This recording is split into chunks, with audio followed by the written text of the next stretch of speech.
Assalamualaikum warahmatullahi wabarakatuh. Berjumpa lagi bersama saya seperti biasa Ruslan Idris, yang dimanapun tetap Ruslan Idris. Kali ini saya akan membagi-bagikan cerita atau trik itu di dalam menghadapi beratnya kewajiban yang harus kita jalankan dalam keseharian kita sebagai seorang hamba. Trik yang saya bagikan ini berdasarkan pengalaman pribadi saya, jadi bukan hanya mendengarkan dari orang lain. Jadi disimak sampai habis biar nggak ketinggalan. Jadi di dalam hidup kita banyak yang diwajibkan oleh Allah Subhanahu Wa Taala. Salah satu yang diwajibkan yaitu adalah sholat. Walau kita lihat orang mudah dalam mengerjakan yang namanya sholat, tapi di dalam prakteknya sangatlah sulit. Karena di dalam sholat ada yang namanya waktu yang ditentukan, dan itu butuh yang namanya kedisiplinan. Dan itu sangat sulit kita lakukan karena apa? Tidak ada yang namanya denda secara fisik, atau istilahnya kita dipecat atau kena sanksi secara fisik. Kalau istilahnya kita bekerja sama orang, tentunya pasti juga ada aturan-aturan yang harus kita patuhi. Misalnya waktu masuk dan waktu keluar, pastinya kita ditentukan untuk disiplin dalam kita bekerja sama orang lain. Dan apabila kita melanggarnya, pasti akan kena sanksi, kita akan dipecat dari pekerjaan kita. Tetapi yang namanya kita sholat pasti beda, cara strukturnya pasti beda, karena di dalam sholat dan amalan-amalan yang lain kita mengerjakan di dalam dunia akan dibalas nanti di akhirat nanti. Seandainya Allah memberikan hal yang sama seperti kita bekerja di dalam dunia ini, pasti kita akan memikir lebih banyak lagi untuk tidak mengerjakan apa yang diperintahkan oleh Allah Subhanahu Wa Taala.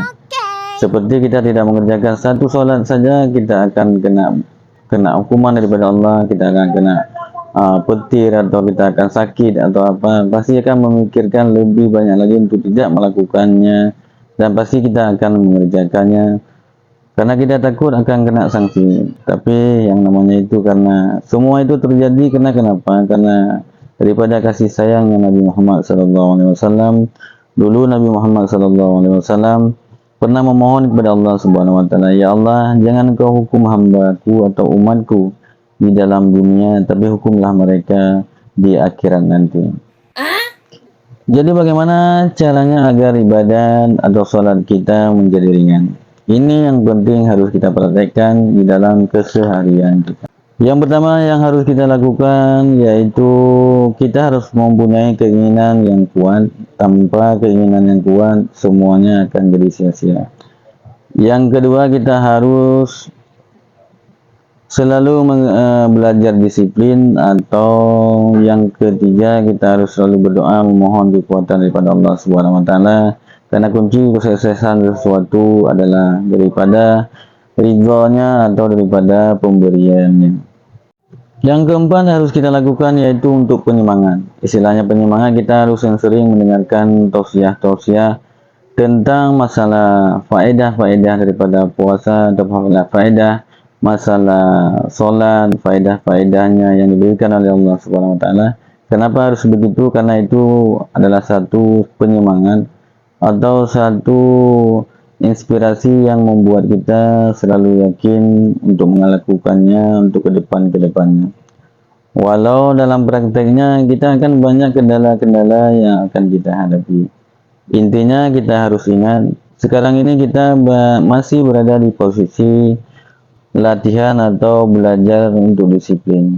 Jadi yang harus kita ingat yaitu kita tanam dalam hati, kita harus terus-menerus melakukannya tanpa menghiraukan hal-hal sesuatu yang terjadi di dalam kita melakukannya. Seperti contoh, di waktu duhur kita sempat melakukan sholat, tetapi di waktu asar karena faktor pekerjaan yang banyak sehingga sholat kita tinggalkan.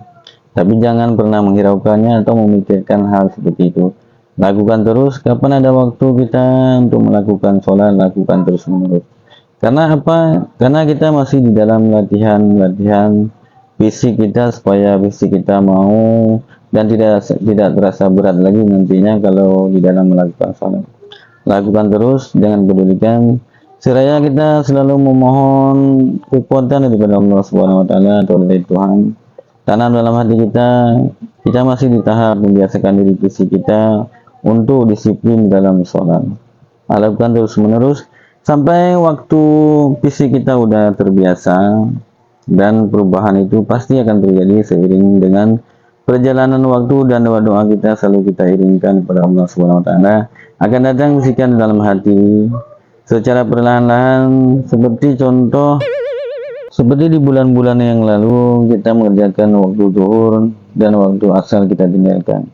Tapi kelama-kelamaan nanti akan datang bisikan itu sendiri di dalam hati kita, yang mana kita waktu asar kita lihat masih ada, akan keluar bisikan di dalam hati kita untuk kita mengerjakannya, jangan sampai kita meninggalkan pada waktu asar tersebut. Dan juga fisik kita udah terbiasa dalam melakukannya, dia tidak akan merasa asing dengan apa yang kita lakukan, maka insya Allah kita akan sanggup melakukannya sampai datang waktunya perlahan-lahan tiba. Kita tidak akan merasa berat lagi dalam melakukan sholat. Karena kenapa? Karena fisik kita udah terbiasa dalam melakukannya. Jadi segala sesuatu yang kita kerjakan, tidak mesti dalam ibadat atau hal yang lain-lainnya, kita harus membiasakan diri dulu, yaitu membiasakan segala sesuatu yang kita kerjakan.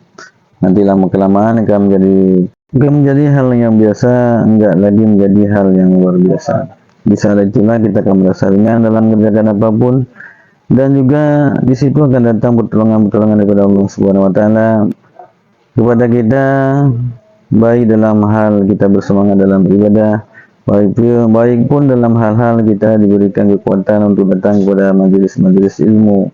Karena kenapa? Karena kita sudah melakukan sholat, kita pasti juga ingin memperbaiki sholat kita.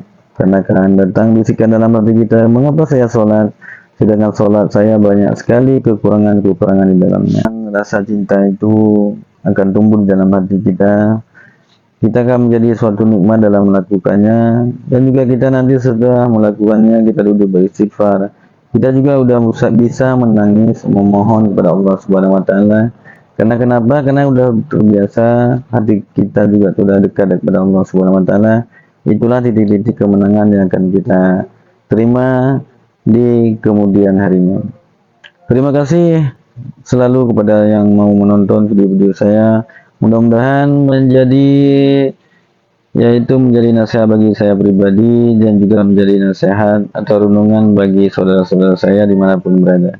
Terima kasih atas dukungannya. Semoga Allah melimpahkan rahmat dan nikmatnya kepada kita semua, memudahkan segala hajat-hajat kita. Sekian, assalamualaikum warahmatullahi wabarakatuh.